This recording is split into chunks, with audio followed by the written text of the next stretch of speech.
A top crypto engineer just revealed a hidden roadblock holding back XRP's adoption. What he found has me more bullish on XRP than any ETF ever could. Yeah, you heard that right. There is something going on behind the scenes with XRP that even the ETF hype cannot match. So when I stumbled onto this, I knew that I had to share it with you guys. Now, it all started with a late night scroll through crypto Twitter, and I came across a comment from Vincent Van Code. Now, he's a well-known, respected software engineer in the XRP community. He basically said, "This is insane. I'm super bullish now, more than ever, on XRP. And it's not just because of ETFs." Now, that kind of got my attention. If someone that deep in the XRP world is saying he's found a new reason to be bullish, beyond just the ETF buzz, then you better believe that I am curious. So, naturally, I went down the rabbit hole, and what I discovered is kind of mind-blowing. It turns out that there's a massive reason that big institutions haven't jumped into XRP just yet. And it's not what we all thought. So in this video, I'm going to tell you exactly what that is, how a $1 billion move by Ripple could change absolutely everything, and what it means for regular XRP holders just like us. Now trust me here, by the end of this story, you're going to see XRP in a whole new light. Let's kick things off with the big mystery then. Why aren't banks and institutions buying up XRP like candy now that Ripple's legal drama has all settled? Well, I used to kind of scratch my head over this too. We got clarity, or at least a kind of partial win, I guess, in the courts. Everyone thought that the floodgates would open up, but the institutional money just trickled in. In fact, no tsunami, not even a big wave, more like a slow drip. So, why? Well, Vincent Van Code pointed out something so obvious in hindsight. I can't even believe that it didn't occur to me much sooner. So picture this, that you're the CFO of a Fortune 500 company. You can't just say, hey, let's whip out a Ledger hardware wallet or a Sum wallet and drop in $100 million worth of XRP in there. Well, that's not how big corporations actually roll, is it? They've got boards, they've got auditors, they've got compliance officers, they've got whole departments whose job is to make sure that money isn't just flying around unaccounted. Now, according to Vincent, these big players face huge operational and compliance hurdles if they want to hold crypto like XRP directly. So let's think about it. If an institution wants to hold a large amount of XRP, well, they need a proper custody solution, like a third-party vault or a specialized crypto custodian. They need regular audits to prove that the XRP is really there and it is secure. They have to comply with a whole bunch of regulations, probably fill out some forms in, triplicate and get insurance and all of that really boring stuff, right? And guess what? That whole setup can cost around $300,000 a year just to maintain. Yeah, you heard that right. $300K per year just for the privilege of holding the asset on their books securely and legally. That's kind of like hiring several full-time employees just to babysit your crypto stash. If I were an executive thinking of investing in XRP, hearing that number would probably make me pause.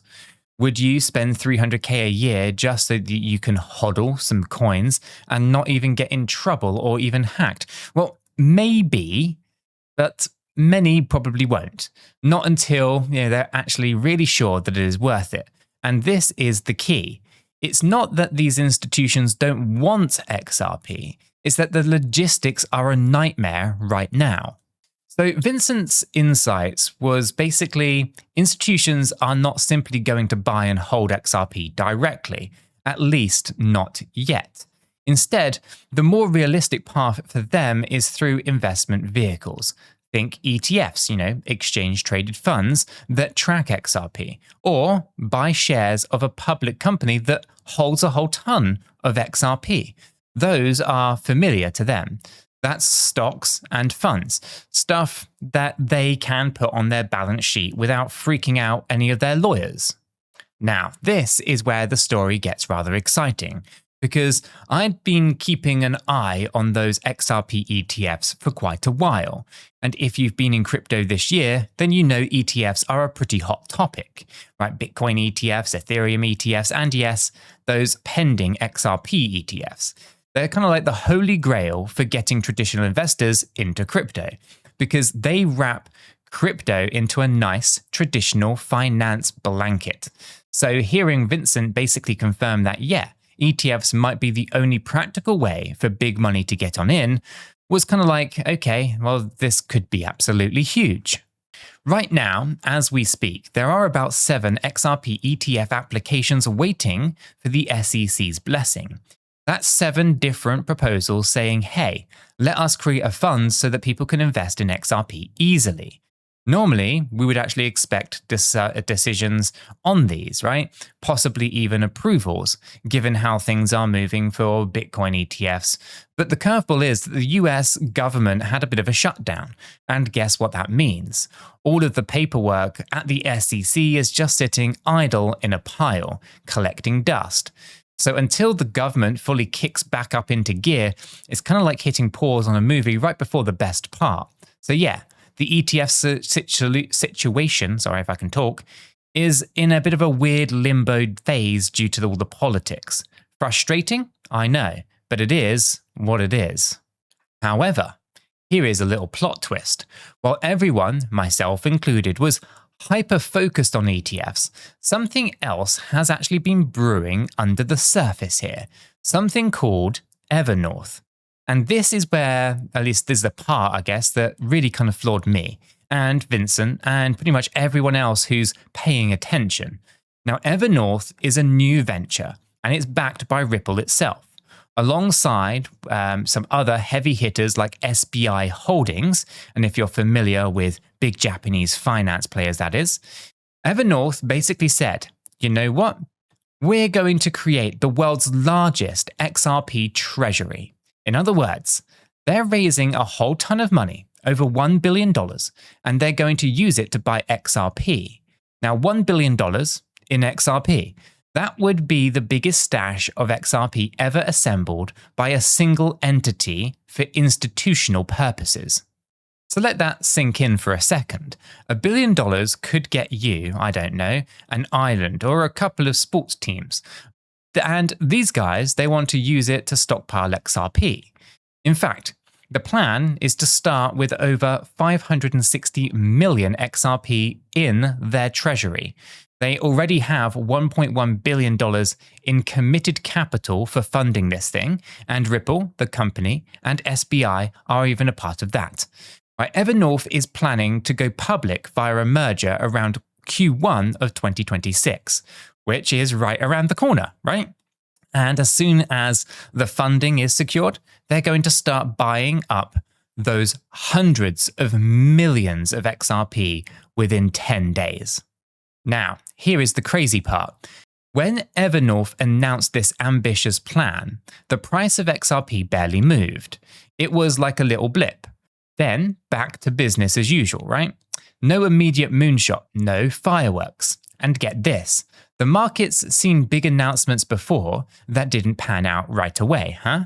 But Vincent looked at this and said, what I'm thinking, if these guys are successful, the long-term impact on XRP could be absolutely huge. It's not just about a quick pump here. It's actually about cementing XRP as a cornerstone for institutional crypto investing. You see, Evernorth is not just about holding XRP. It's actually about giving institutions a route to get exposure to XRP without actually dealing with all of the headaches that we spoke about earlier.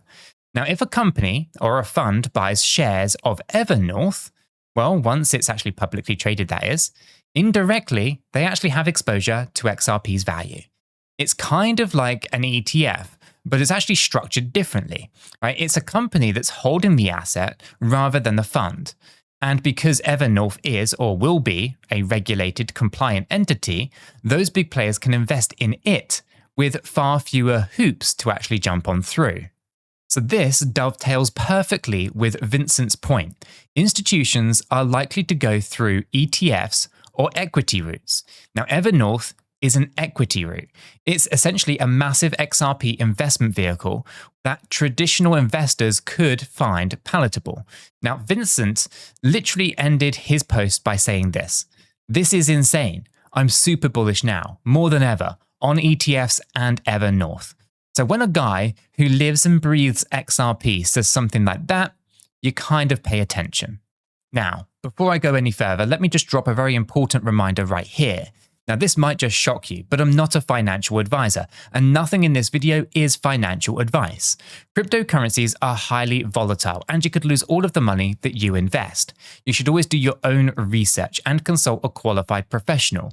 After all, your investments are entirely your responsibility, and you should know that nothing is ever guaranteed when it comes to investing. Neither I, this channel, nor YouTube are liable for any losses, and this video is for entertainment and educational purposes only. Alright, that's a disclaimer out of the way. Let's get back into it. So, what does all this mean then for us normal folks holding XRP or thinking about getting in?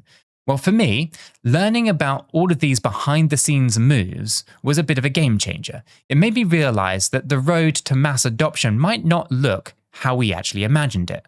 Right? We always kind of pictured, banks directly holding XRP in their vaults or using it for everyday kind of transactions. That might still happen eventually, but the first step seems to actually be this middle layer, the ETFs, the public companies like Evernorth and other regulated products that act as proxies for XRP.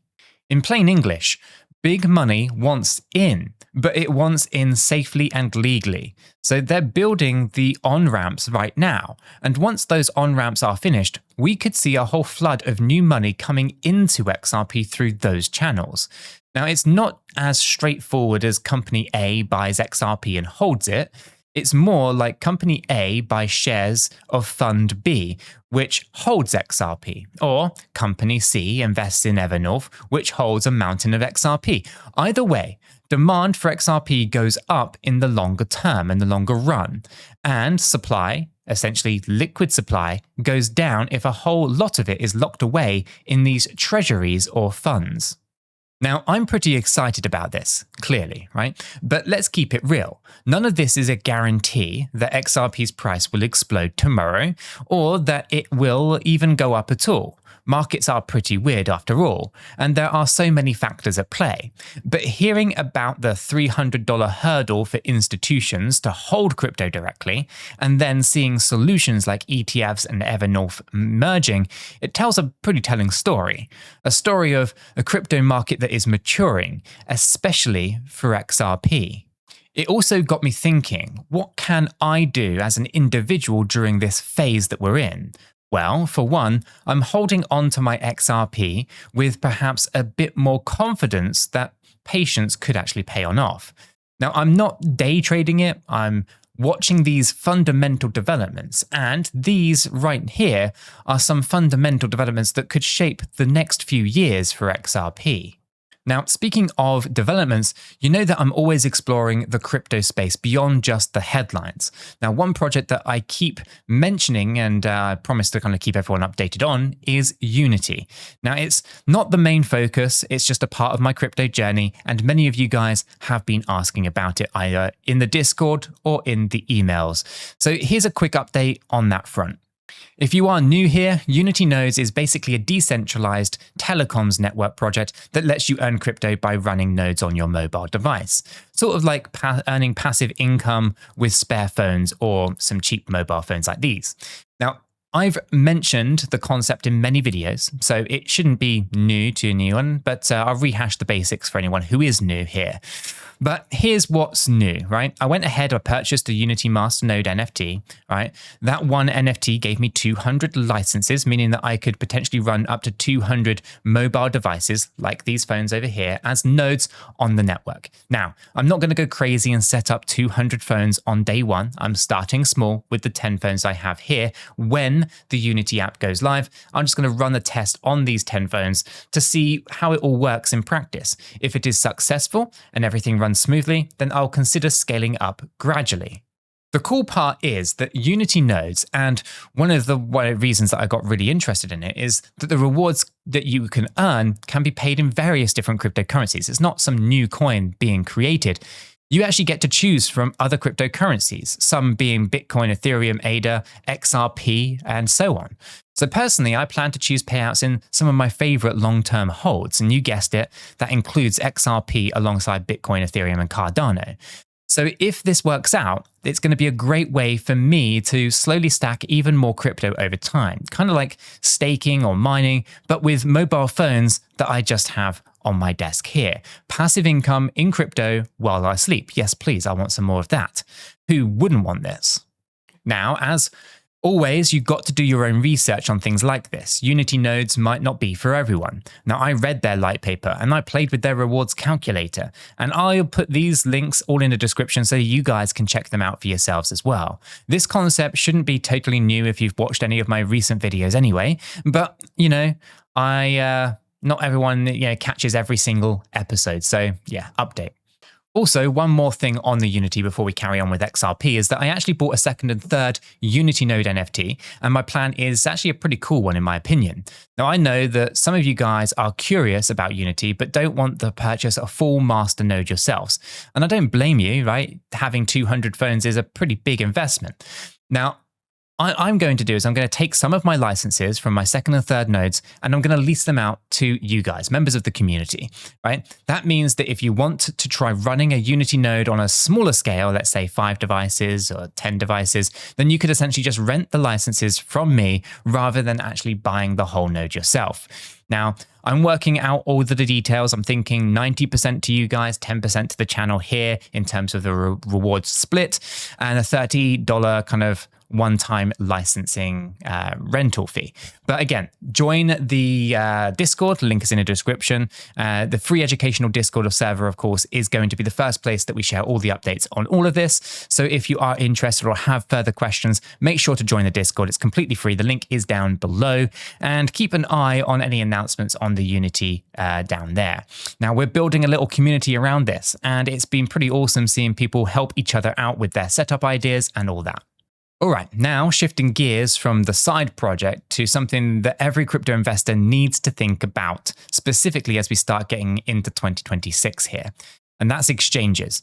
So let me kind of give you a quick pro tip that saved me a whole lot of stress over the years. You should always have multiple exchange accounts ready and verified. Now, I can't tell you how many times I've seen exchanges go down, get overloaded, or simply halt the withdrawals when things get pretty wild in the market. Now, the last thing that you want to do is be stuck in a situation where you need to make a trade or withdraw funds and your only exchange is just not accessible. That is why I made it a personal strategy of mine to sign up for KYC if needed and test out as many reputable exchanges as I possibly could. I treat it like having a plan A, a plan B, a plan C, and so on. So if exchange A is down, I can just jump over to exchange B or C. If one has a crazy withdrawal fee suddenly, I can actually just move to another one that I already have an account for. It just gives me peace of mind. Now, I know keeping track of accounts can be a bit of a hassle, but trust me here, it's better to have them set up in advance than it is to be in the middle of a frenzy trying to KYC. Now, in the description, I've put a link to my website where I list all of the exchanges that I personally use. All of my affiliate links are on the website, and yes, the site itself is linked in the description for your convenience. Yes, again, those are affiliate links, which means that if you do sign up and trade through them, that it does support the channel here at no extra cost to yourself. So if you do need to sign up for a few extra exchanges and want to support the channel, then you can find everything that's right there, and it is much, much appreciated. But let me just call out a couple of exchanges in particular. One is Blowfin, and it's a pretty solid platform. I've been using it especially for certain types of trades. Now, if you're curious about it, check out the affiliate link for Blowfin, also on the website. Using that link, of course, not only gives you access to the exchange, but also throws a little support my way. It's an affiliate link that helps support the channel, essentially. And the same goes for BitGet. It's an affiliate link for BitGet, also on the website, clearly labeled. But BitGet has been growing a lot lately. And whether you use my link or not, it's one of those exchanges that I'm glad to have in my roster. Right, they've got a whole ton of altcoins and even features like copy trading that make sure that you might find, well, I should say that some of you might find interesting.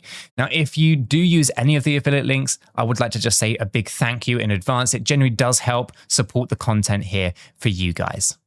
The last thing on the exchange front, and this is a pretty big deal, by the way, it's a big one that I want to highlight, is that Kraken actually reached out to me after watching some of our content, and they've got a special hookup for all of you guys. So if you're into Kraken, this one's pretty sweet. If you sign up for Kraken using the link that's in the description down below, this is a special link that's in the description, which supports the channel here. And if you go ahead and sign up there and trade $100 worth of any cryptocurrency, excluding stablecoins, within 30 days, Kraken's going to give you $25 worth of XRP completely for free. Yes. Free XRP added to your account as a reward. It's basically Kraken and myself here teaming up to say thank you for getting on board. Now, this is a limited time offer, so it won't be around forever. And it's a great way to not only accumulate a bit more XRP, but also get familiar with the Kraken exchange, right? And of course, Kraken is one of my top exchanges that I use. Kraken, by the way, is probably one of the oldest and most trusted crypto exchanges out there. And if you are looking for a reason to try it out, well, now you have a $25 XRP shaped reason. So just remember, though, that you do need to trade $100 of any non-stable coin crypto. It could be XRP itself, Bitcoin, ADA, whatever you want, and you'll get that bonus, right? Now, if you want all the fine print and the details, you're going to find linked in the description the full terms and conditions for it, okay? Because we like to keep things very transparent and compliant here. Obviously, it's not affiliated with YouTube or the channel. This is something that Kraken have offered just for you guys via my link in the description. So definitely check out that on our website or via the Kraken link down below. If you do take advantage of it, then you can let me know in the comments below or on the Discord, because we'd like to hear what you actually traded and personally welcome you to Kraken. Okay, let's zoom back out to the big picture to wrap up this story today, because we started with a big question, right? Why are institutions dragging their feet on XRP? And what could change that? Well, now we have some answers, don't we? Right? There's a $300,000 a year compliance elephant that is in the room, and that explains an awful lot. But rather than it kind of being a dead end, it actually is leading to creative solutions like ETFs and this behemoth of Evernorth's project. Well, that workaround, it actually is a workaround the problem. It's a bit like water finding a way around a big rock, right? If direct ownership is just too hard, institutions will find an indirect route. And that's exactly what is happening here. For XRP Army, myself included, this is a positive sign. It signals that the market is maturing. Instead of Wild West tactics, we're actually getting structured, compliant ways for big players to actually join in the sandbox. It might not be as instantly gratifying as an overnight price pump from a kind of huge buy announcement, but it does set the stage for something more sustainable. Personally, I feel more bullish on XRPs long term after seeing all of these moves. Not in a let's go mortgage the house to buy more XRP kind of way. No, definitely not. I'm still all about being responsible and diversified, but in a I feel vindicated for believing in this asset kind of way.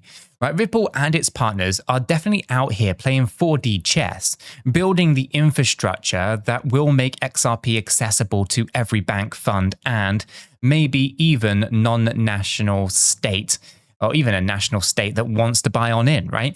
And doing it in a way that doesn't violate any of the rules. It's actually kind of poetic if you think about it. XRP was designed to bridge gaps in finance, and here it is bridging the gaps between crypto and traditional finance through things like Evernorth and ETFs.